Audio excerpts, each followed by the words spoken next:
देखिए, मैं ना टीवी देखता हूँ, ना अखबार पढ़ता हूँ। अब तो मेरा जीवन पूरी तरह से सेवा में समर्पित है, भगवान की कथा करता हूँ।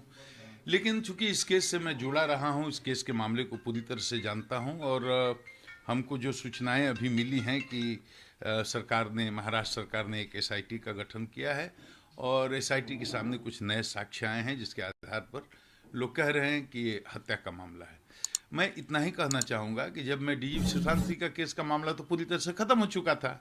20 दिन के बाद कहीं अखबार में नाम था, आपने सुना था कहीं? महाराष्ट्र में भी ये न्यूज में नहीं था। सुसाइड करके केस को करीब करीब मुंबई पुलिस ने क्लोज ही कर दिया था।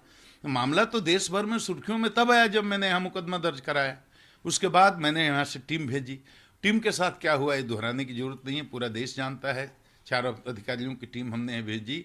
मुंबई पुलिस ने सहयोग नहीं किया। हमने कहा भाई अब तक अगर सुसाइड ही है तो अब तक आपने जांच क्या की है, केस क्या हुआ है वो हमको दे दीजिए, यूडी केस क्या हुआ उसकी नकल दे दीजिए, आपने पोस्टमार्टम कराया उसकी नकल दे दीजिए, आपने फोटोग्राफी कराई वो हमको दिखा दीजिए। वो बिल्कुल सहयोग करने के लिए तैयार नहीं थे, कोई अधिकारी मिलने के लिए तैयार नहीं था। हमने लाइजनिंग करने के लिए उनको सूचना दे करके, चिट्ठी लिख करके, और मैंने भेज दिया एक आईपीएस अफसर को, भाई ये जाकर बड़े अधिकारियों से बात करे कि मुंबई पुलिस सहयोग करे। उनको बहाना चाहिए था, सहयोग तो करना नहीं था।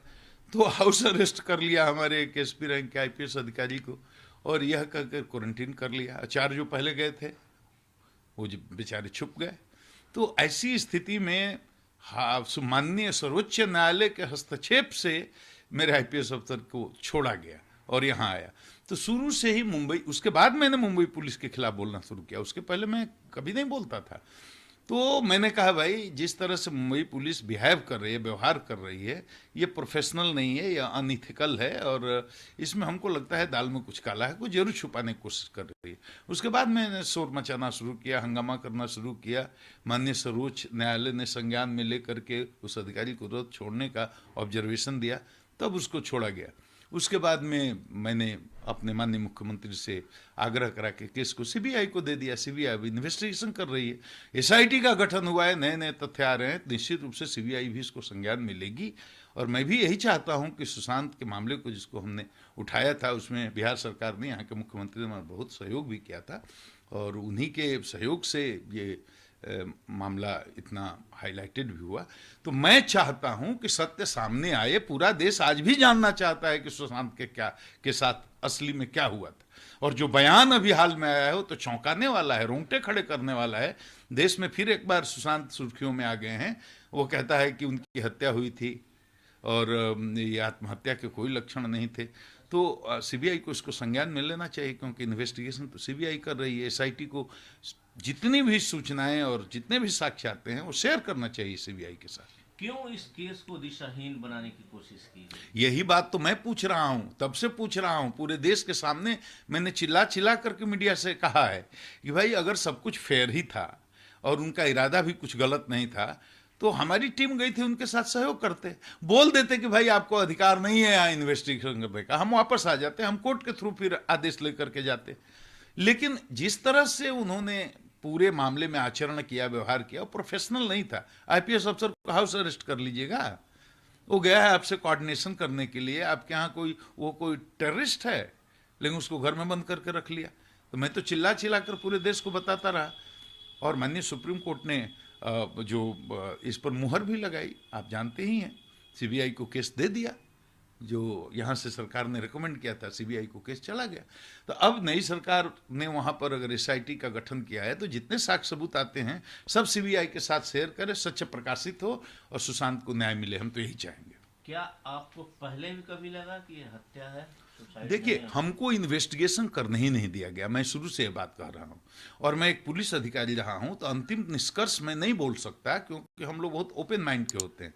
कोई पूर्वाग्रह थोड़े है मेरा किसी के खिलाफ। मैं तो सिर्फ इतना ही कर रहा हूँ कि 4 दिन के लिए, 5 दिन के लिए जो हमारी टीम गई थी 4 लोगों की, और उनके साथ वो पारदर्शिता के साथ सारे तथ्यों को रखते, शेयर करते, तो हमें संदेह करने की कोई गुंजाइश नहीं रहती या कम रहती। लेकिन उन्होंने शेयर ही नहीं, कुछ बताया नहीं देंगे आपको करने, खदेड़ने लगे हमारे अधिकारियों को, आईपीएस अफसर को बेइज्जत किया हाउस अरेस्ट करके। तो मैंने कहना शुरू किया कि दाल में कुछ काला है, दाल में कुछ काला है, कुछ छुपा रही है, कुछ बचा रहे हैं, कुछ ना कुछ तो है जो मुंबई पुलिस शेयर नहीं करना चाहती। और इसी के बाद तो सीबीआई को मामला गया।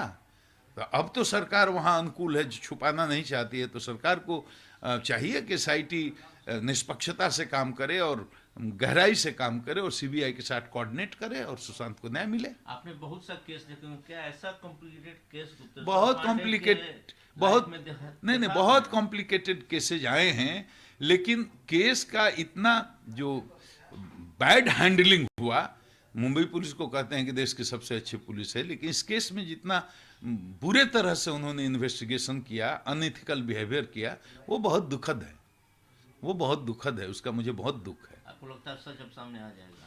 आना चाहिए, क्योंकि सीबीआई प्रोफेशनल एजेंसी है, एसआईटी भी अब लगी है महाराष्ट्र की, तो तथ्य आएंगे, तथ्यों को संज्ञान में सीबीआई जरूर लेगी और सच तो किसी न किसी दिन आना ही चाहिए। क्या आपको लगता है कुछ सफेद पोस्ट लोग भी इसमें शामिल हैं? देखिए, मुझे इन्वेस्टिगेशन करने का मौका अगर मिला होता सिर्फ 15 दिन, तो ये इतने लंबे समय तक इस केस पर पर्दा नहीं पड़ा रहता, पर्दा ही नहीं पड़ा रहता। 15 दिन अगर हमको मिला होता तो केस की बहुत सारी सच्चाई सामने आ जाती।